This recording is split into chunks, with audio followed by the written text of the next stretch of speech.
El punto ANCAP. Capitalismo, ahorro y trabajo duro.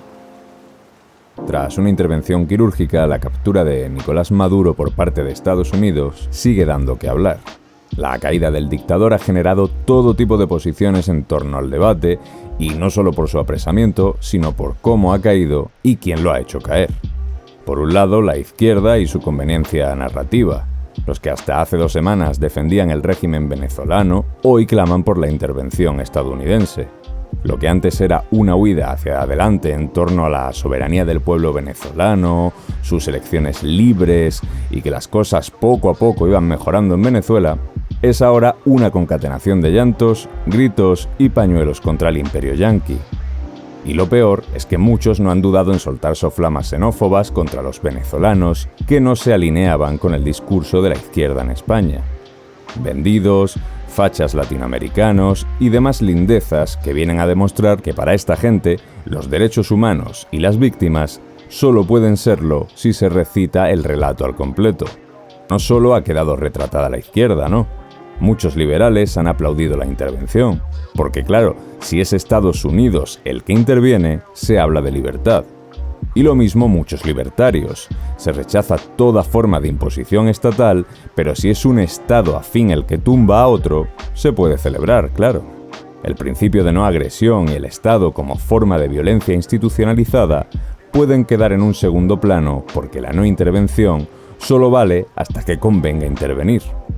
Pero lo importante no solo es lo que ha pasado y las posiciones convenientes de los diferentes bandos, sino lo que la captura de Maduro ha revelado y significa. Primero, lo que ya sabíamos. La política entre estados es mera dialéctica del poder.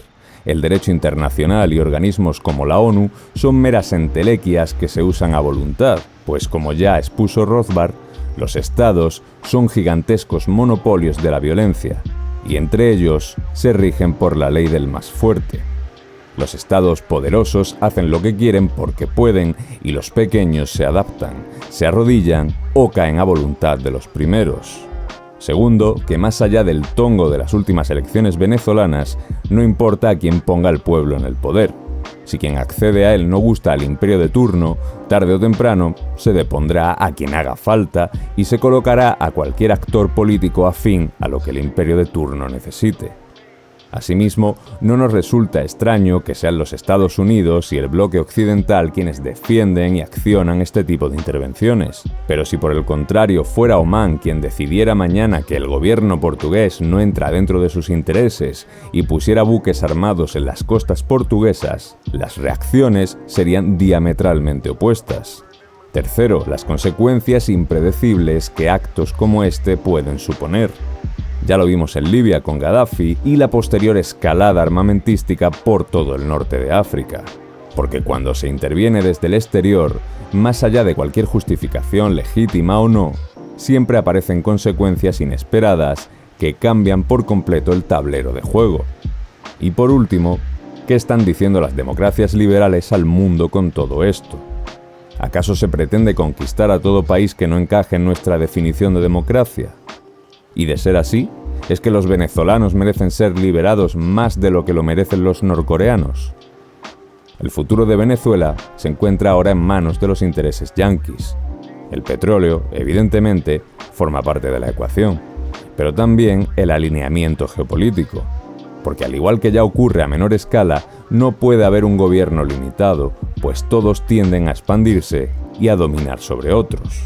El mundo se está dividiendo en 2 grandes bloques, el occidental, con sus democracias liberales, corporativista y orientándose cada vez más hacia una especie de pseudocapitalismo de Estado, y el oriental, autoritario, centralista y teocrático. Venezuela era un problema que había que solventar, y en este tablero se ha solucionado con la captura del tirano, pero los movimientos estratégicos no siempre implican lo mismo. Podemos verlo con Groenlandia, la cual se ha convertido en una ficha clave del escenario geopolítico. Un territorio que genera interés sin necesidad de drones o disparos, pero que resultará en el dominio de aquel actor que consiga imponer sus intereses sobre los del resto. Muchos hablan de implantar una democracia real en Venezuela. como si la propia voluntad de hacer democrático un país sirviera para, en efecto, hacer que éste se vuelva democrático y funcione como Suiza de la noche a la mañana. Como si bastara escribir democracia en un papel para que un país deje de ser tribal, clientelar o servil. Los pueblos, evidentemente, no se transforman de un día para otro, y mucho menos si se mantienen estructuras de poder, redes clientelares y la propia dependencia del Estado, sea el propio o de un tercero. La pregunta que debemos hacernos desde la no intervención no es si está bien o no que Maduro haya caído, pues ahí la respuesta, desde una posición en que se defienda el derecho a la vida, la libertad y la propiedad, es más que clara. La cuestión es cómo de deseable es un mundo donde la libertad se impone por la fuerza y en los parámetros que un tercero elige, y por qué ese mundo es más deseable que otro donde los individuos despierten inspirados por el ejemplo a seguir de otros. Más aún si tenemos en cuenta que la sobreextensión militar es la causa más constante en la caída de los imperios. Al cabo del tiempo, los territorios que en un principio se controlan se acaban descontrolando por imposibilidad de cálculo y dotación de recursos. Y con esto llegan los conflictos internos, la inflación, el descontento y la crispación general, lo que acaba generando en la caída del imperio, sea este territorial, económico o cultural. Igualmente, si se defiende que la libertad debe imponerse, no se es diferente a los que justifican cualquier tipo de intervención estatal desde el otro lado. Solo cambia que el color de la intervención conviene al relato. No se trata de defender el régimen de Maduro, sino de recordar que si de verdad se está contra la intervención, esta debe rechazarse, venga de cualesquiera las coordenadas que venga. Solo el tiempo dirá qué ocurre con Venezuela, pero desde una posición no intervencionista hay que recordar que la libertad no puede venir dada desde el que es y seguirá siendo nuestro mayor enemigo, el Estado. Y este es el punto que desde aquí defendemos. Le incomode o no, gracias por escucharnos hasta el final. Le mandamos un saludo y le esperamos aquí, en el Punto ANCAP.